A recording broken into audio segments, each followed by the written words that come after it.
भाई, राजनीति में असहिष्णुता चरम सीमा पर है। माननीय मुख्यमंत्री जनता की समस्याओं के समाधान के लिए रहते हैं। वैचारिक असहमति हो सकती है, इसका पूरे तौर पर कानूनी अल्ट्रासाउंड किया जाए इन अभियुक्तों का। कौन है ये लंपट जो लोकतांत्रिक मूल्यों पर हमला कर रहा है? वैचारिक असहमति के बावजूद इस ढंग की कार्रवाई कृत्य किया जाना, ये जघन्य अपराध की श्रेणी में माना जाना चाहिए। और साथ ही साथ आम जनता की अपेक्षा पर भाई सरकार काम करती है, तंत्र को ठीक किया जाना ही चुनौती होता है। लेकिन कोई उन्मादी, क्या इसके पीछे कोई और लोग खड़े हैं? इन तमाम तथ्यों की जांच दिल्ली पुलिस को करना चाहिए और जितना जल्द हो उस अभियुक्त के खिलाफ साक्ष्य को एकत्रित करके, जो भी उसके साक्ष्य हैं, विधि सम्मत कार्रवाई करके एक नजीर पेश करना चाहिए कि ऐसे लंपट लोगों को कानून का दंड कैसे मिलता है। नहीं, ये अपशब्द का इस्तेमाल, ये तो राजनीति के एक नए प्रचलन के दौर में है। व्यंग और अपशब्द, इसमें अंतर जब नेता ही भूल गए हैं तो स्वाभाविक रूप से भाई आलोचना, व्यक्तिगत आलोचना का स्तर हो गया है, व्यंग करने आता नहीं है।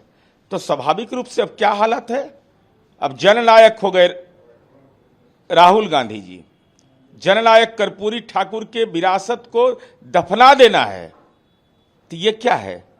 ये शाब्दिक रूप से ये राजनीति में लंपटई नहीं है तो और क्या हो सकता है? ये लोग तो बोल रहे हैं कि 2029 में प्रधानमंत्री राहुल गांधी बनेंगे। नहीं, माननीय तेजस्वी यादव 2029 में राहुल गांधी जी को प्रधानमंत्री का उम्मीदवार इसलिए घोषित कर रहे हैं कि उनको पॉलिटिकल ड्राइविंग सीट पर बैठा दिया गया है।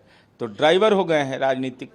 तो राजनीतिक ड्राइवर तो ख्वाब देखते रहता है और उनकी अपेक्षा, वो राजनीति का बटर लगा रहे हैं, मक्खन मालिश कर रहे हैं, टीएमटी कर रहे हैं, ताबड़तोड़ मालिश कर रहे हैं कि हमको महागठबंधन का नेता बना दो। कारण यही है। और 2029, अरे अभी भविष्य कहाँ देख रहे? कौन भविष्य वक्ता है? और भी तेजस्वी यादव दिखवा रहे हैं। इनके पापा तो भविष्य देखते रहे 2005 से, तो आज तक के राजनीति के नेपथ्य में चले गए। अब तो राजनीति के जकड़न में वो कैद हो चुके हैं। बिल आ रहा है केंद्र में, जो सीएम हो या पीएम, अगर आरोप साबित तो पद छोड़िए। नहीं, बिल्कुल यह समीचीन है। लोकतंत्र लोकलाज से चलता है, लेकिन लोकलाज खत्म हो गया है। भाई, दिल्ली के मुख्यमंत्री अरविंद केजरीवाल पर आरोप लगा, जेल से सरकार चली। ये तो उदाहरण है। सत्येंद्र जैन वहाँ के माननीय मंत्री रहे, जेल में रहे। इसके अलावा बिहार के अंदर में भी आपने देखा है कि जब चारा घोटाला में लालू जी को जेल जाना था तो ये चले गए थे सर्किट हाउस टाइप का जो स्थान था वहाँ, कि हम वहीं रहेंगे।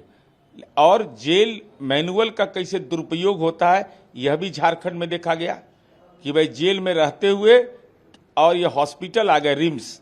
तो ऐसी स्थिति में जनप्रतिनिधियों पर नियंत्रण किया जाना आवश्यक है।